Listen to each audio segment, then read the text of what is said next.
Zdravím vás, přátelé. Vítám vás u 5. dílu Viktora Petroviče Kostrikina a ptačích mimozemšťanech. Kdo neviděl předchozí díly, tak určitě je najdete na mém kanále.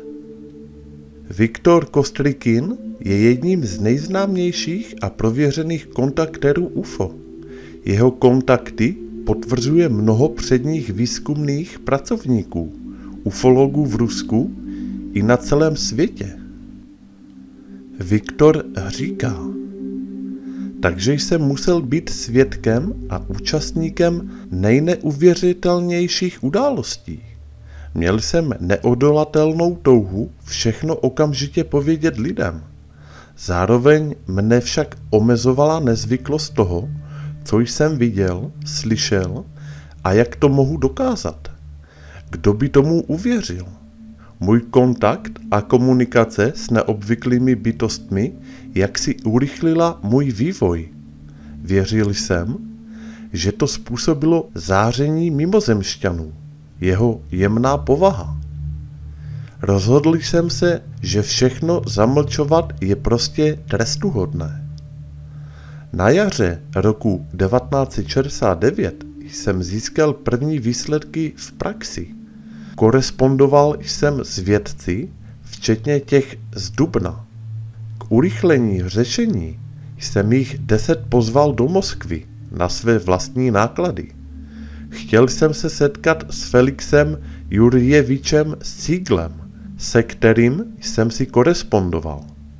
Považoval jsem za nutné promluvit si o mém kontaktu z očí do očí a ne vypadat jako černá ovce a vyhnout se senzacechtivosti, když mne postihly tak neobvyklé události.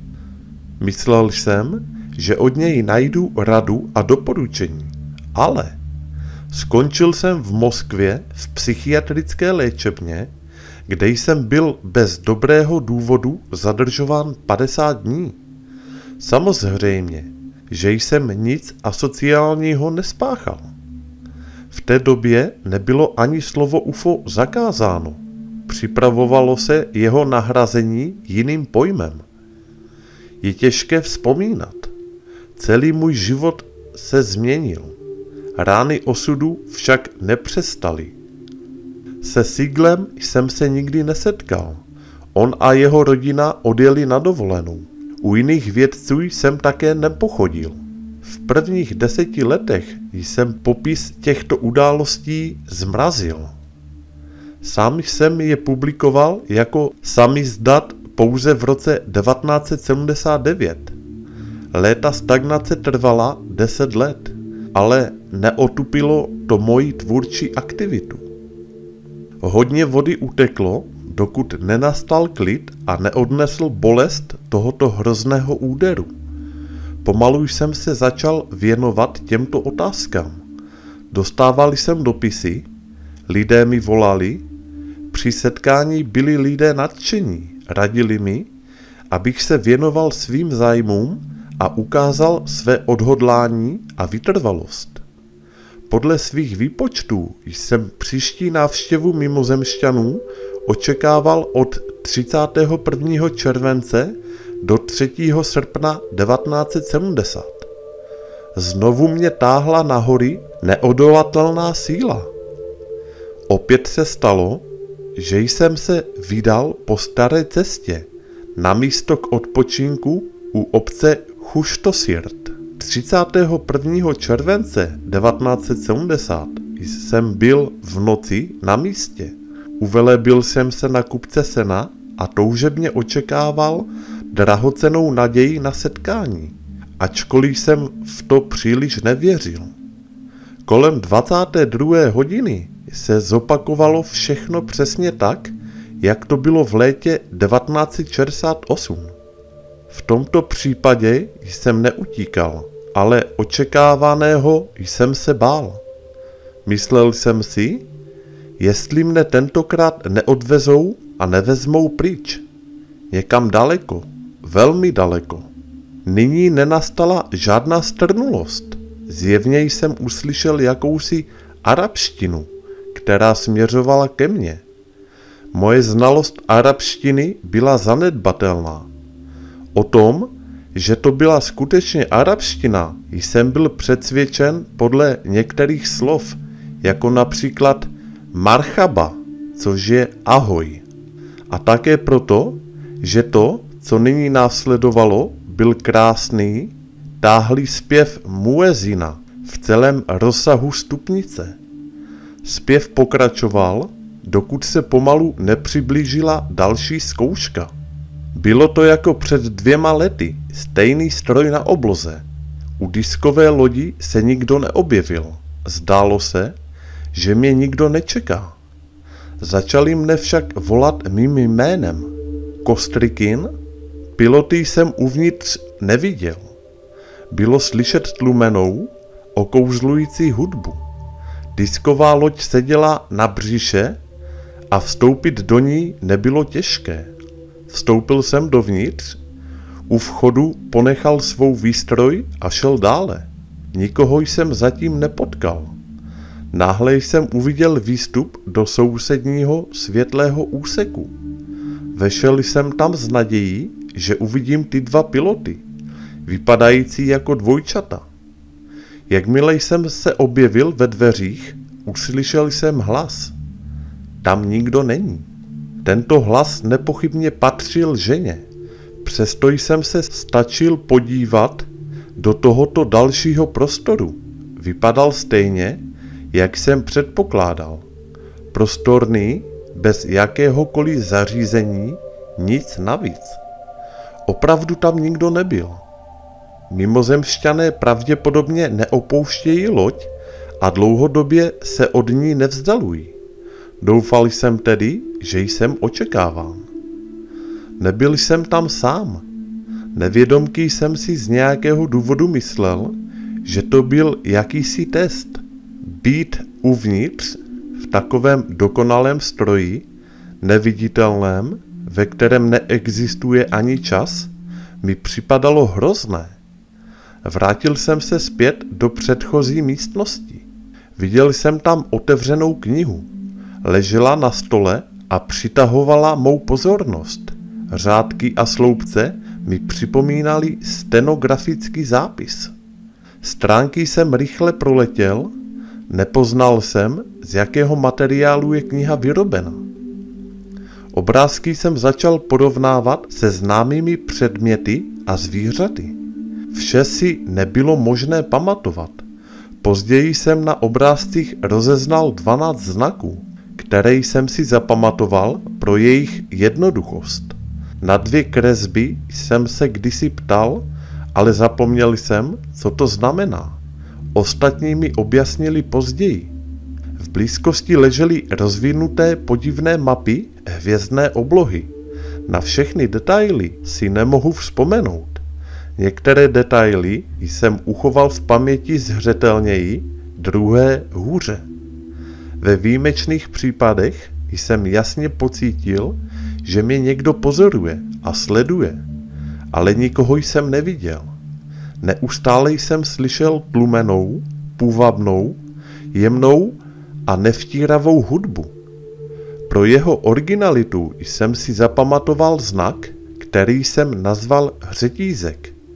Ukázal jsem na něj prstem a zeptal se, co tenhle znak znamená. Je to obyčejná část vesmíru, slyšel jsem odpověď. V textu byly křížky, co vypadaly odlišně. Příště jsem upozornil na znak, který jsem nazval krokodýlek. To je znak podobný krokodýlu, ale upozorňuje na něco velkého a nepříjemného. Je to symbol života a představuje 2 spojené galaxie. Odpusťte mi moje nedorozumění, ale myslím si, že pokud budou spojeny 2 galaxie, pak to představuje symbol smrti a ne symbol života. To je pravda, ale ne tak docela. Galaxie mají tendenci spojovat se a ve velkých časových intervalech se k sobě přibližují. Když se spojí do dvojice, nastane jejich zánik, ale ne v našem obvyklém smyslu. Mění se jejich dislokace, část je zničena, část vytvořena, některé zbytky jsou odstraněny. To je velká matka, příroda. Tak to bylo a je, stane se to mnohokrát. Jak mi vysvětlili, člověk je složitý útvar, skořápka, tělo je smrtelné, ale v něm je složka, na kterou nemá vliv čas ani jiné faktory. V souladu s časem, místem a okolnostmi každý jedinec odhaluje a ukazuje možnosti tkvící v jeho světelné podstatě, v původním já. Navíc mluvili o nějaké prastaré konvenci. To znamená, že člověk si bude stále pamatovat svůj život, i když tělo pohřbí. Pouze tělo umírá, ale podstata je stále naživu. Mohu o tom dostat nějaké důkazy? Nyní uslyšíš mrtvé a poznáš jejich pocity. Najednou přede mnou začali procházet neviditelní, kteří nedávno přišli o život. Bylo jich několik. Zde byli jen někteří. Opakuji, že jsem je neviděl, ale slyšel jejich křik a prožitky. První z nich byla žena s mladým hlasem, která strašně kvílela a volala jméno milovaného člověka. Koljo, ty jsi mě miloval, ale ty jsi mě zabil. Zdálo se, že byla obětí kruté a absurdní tragické nehody. Poté následovali muži a ženy, kteří se i po smrti chovali vesele a zábavně. U některých jsem nabyl dojmu, že ve svém životě byli odsouzeni k smrti nebo zemřeli na vážnou nemoc.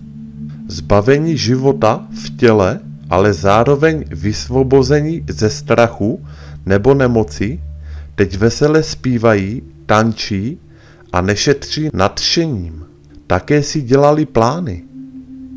Ukazuje se, že duše mrtvých lidí jsou různé. Existují lidé, kteří plně prožili přidělený život. Jsou lidé, kteří trpí nebo zemřeli za určitých okolností. Takoví jsou neklidní. Jsou i takoví, co spadli na samé dno. Takové dno skutečně existuje. A já jsem dostal příležitost slyšet hlasy těch, kteří tam žijí. Váhám o nich cokoliv napsat. Napočítal jsem několik kategorií duší.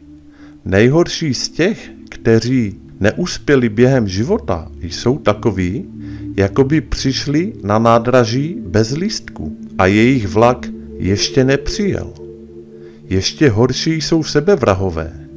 Na moji otázku o Kristu následoval mohutný sborový zpěv bez hudebního doprovodu, sbor mužských a ženských hlasů. Zpívali hymnu pro Marii. Nešlo to lhostejně poslouchat. Šly mi potom slzy z očí.